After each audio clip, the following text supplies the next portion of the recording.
Nous allons prier, nous allons dire à Dieu que la main de Dieu puisse être sur la jeunesse. Amen. J'étais en train de lire un passage qui dit que vous savez comment Dieu a oint du Saint-Esprit et de force Jésus-Christ de Nazareth, qui allait de lieu en lieu faisant du bien et guérissant tous ceux qui étaient sous l'emprise du diable.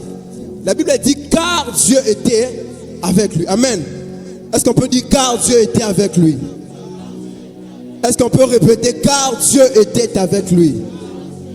Est-ce qu'on peut répéter encore car Dieu était avec lui? La Bible dit car Dieu était avec lui. Si la main de Dieu est sur nous, on ira très loin. Amen. Si la main de Dieu est sur nous, vous allez lire dans 1 roi, je crois 18 ou 2 rois 18 comme ça. La Bible dit la main de Dieu fut sur Élie et Élie courut devant Akab jusqu'à Jezreel. Amen. Élie courut devant Akab jusqu'à Jezreel parce que la main de Dieu était avec lui. Et la Bible dit que lorsque Élie était sur la montagne, on dit Élie monta pour prier, mais Akab monta pour manger. Car Élie disait à Akab, tu et mange. Amen. Il y avait deux personnes qui montaient sur la montagne. Une personne montait sur la montagne afin de prier et une autre personne montait sur la montagne afin de manger. C'est vraiment différent. Peut-être que je ne crois pas que tu es monté sur la montagne afin de manger. Amen. Tu es monté sur la montagne afin de faire quoi? De prier. Amen. C'est pourquoi j'aimerais que tu puisses manifester vraiment cette soif de Dieu, de chercher Dieu. Je ne sais pas si tu réalises, moi personnellement, je suis vraiment convaincu que comme nous sommes là, Dieu va vraiment nous utiliser. Amen. Je suis vraiment convaincu que Dieu ne nous a pas appelés seulement à rester comme ça. Dieu nous a appelés à grandir. Dieu nous a appelés à atteindre le coin et les recoins de ce monde. Amen. Moi, je crois fermement que nous sommes juste des prémices. Nous sommes juste une pluie que Dieu a annoncée. En fait, ce sont des prémices que Dieu est en train de préparer, de placer. Parce que derrière nous, il y a d'autres personnes qui doivent se joindre à nous. Amen. Dieu nous attend à des grandes choses. Dieu nous attend à des choses tellement glorieuses que vous n'avez peut-être pas idée.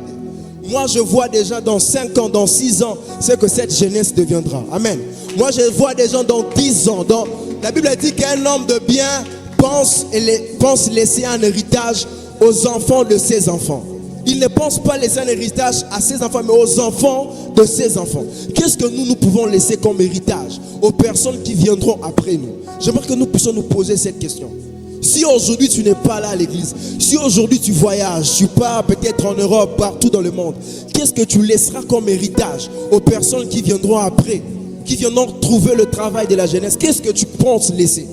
Quel travail tu comptes abattre pour que ceux qui viendront après toi puissent juste prendre le chemin? Parce que les pionniers et les personnes qui sont appelées à tracer le chemin font vraiment un grand travail. Ils doivent frayer le chemin pour permettre à ce que d'autres qui viendront après puissent suivre le chemin qui est déjà aplani. C'est pourquoi j'aimerais que tu puisses réaliser, avoir vraiment cette vision. Je tenais vraiment à nous dire ça, qu'on a vraiment un grand travail à faire. On a vraiment alors un grand travail. On doit comprendre qu'on doit chercher Dieu. On doit comprendre qu'on doit prier. On doit comprendre qu'on doit vraiment chercher Dieu pour que les choses avancent. Il est vrai qu'on peut préparer l'argent, on peut préparer tout. Mais si Dieu n'est pas avec nous, je vous assure, on n'ira nulle part. Lisez dans l'histoire, lisez. Vous allez voir que quand Dieu n'est pas avec quelqu'un, il n'y a rien. Vous allez voir dans 1 Samuel, lorsque les enfants d'Israël apportaient l'arche sur le champ de bataille, le Philistin criait parce qu'il savait que la présence de l'arche sur le champ de bataille était déjà la victoire. La présence juste de l'arche de l'alliance symbolisait la victoire. Autrement dit, la présence de Dieu sur le champ de bataille donnait la victoire aux enfants d'Israël. Comme pour dire, si Dieu est avec eux, qu'est-ce qu'ils vont faire encore? Quelle autre armée va gagner si Dieu est avec eux? J'aimerais que nous puissions comprendre qu'on doit vraiment chercher Dieu. Pour rejoindre ce que papa est en train de nous dire dans l'école de l'impact, on doit entrer dans la grotte. La première étape, on doit vraiment entrer dans la grotte. Entrer dans la grotte veut signifier beaucoup de choses.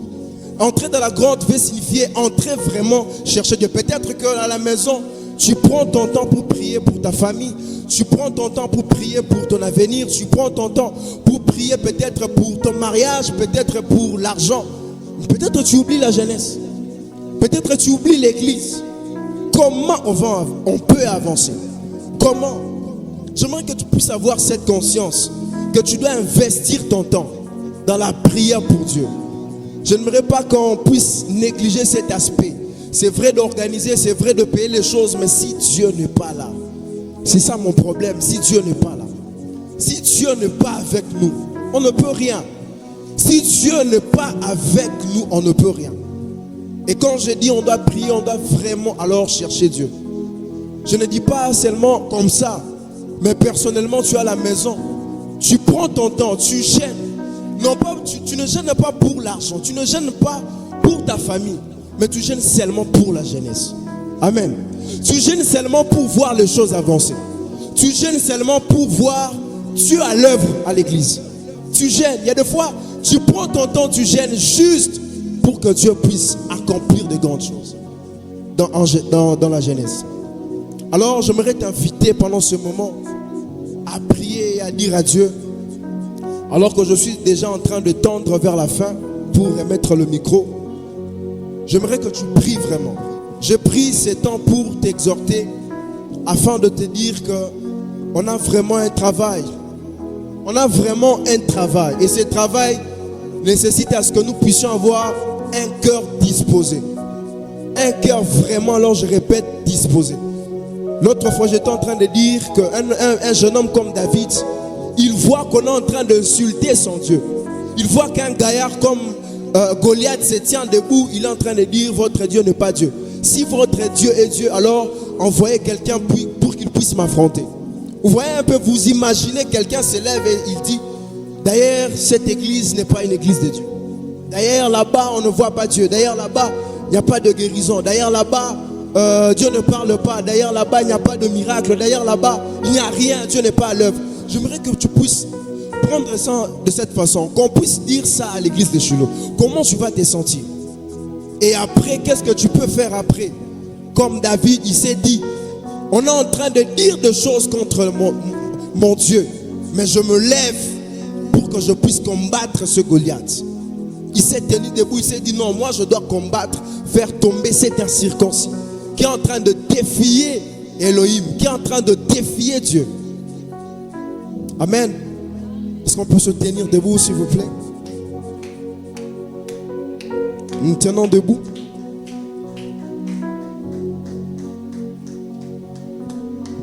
On va se toucher. J'aimerais vraiment qu'on puisse garder ça à l'esprit. On va prier. Nous avons nos yeux fermés, on va prier. Nous allons dire à Dieu. Dans la chambre haute, ils étaient tous unis. Ils avaient le même esprit, ils avaient une même pensée. Ils attendaient l'action de l'esprit. Ils attendaient la descente du Saint-Esprit. Ils étaient là et ils priaient. Ils ne savaient pas quand l'esprit allait descendre. Ils ne savaient pas quand Dieu allait répondre. Mais ils étaient tous là. Dès qu'on met l'accord, ils priaient. Et ils savaient que Dieu allait répondre. Ils savaient que Dieu allait accomplir des choses. De même, nous, pendant cette nuit, nous sommes là. Nous nous sommes touchés pour que Dieu puisse faire quelque chose de nouveau avec nous.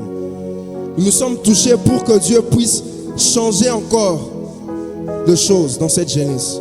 Nous nous sommes touchés pour que nous puissions encore être connectés. Pour que nous puissions travailler ensemble. Pour que nous puissions travailler dans l'unité. Et que seul l'Esprit de Dieu puisse nous conduire. Je n'ai pas une requête bien précise à te dire, mais tu vas élever ta voix avec ton cœur et prier. Moi, je crois fermement en ce que nous sommes en train de faire. Je crois fermement en ce que nous sommes en train de faire.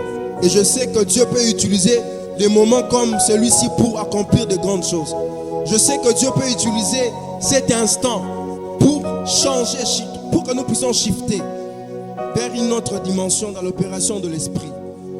Là où tu es, tu vas élever ta voix et prier. Je n'ai pas une requête à te donner, mais prie pour la jeunesse. Est-ce que tu peux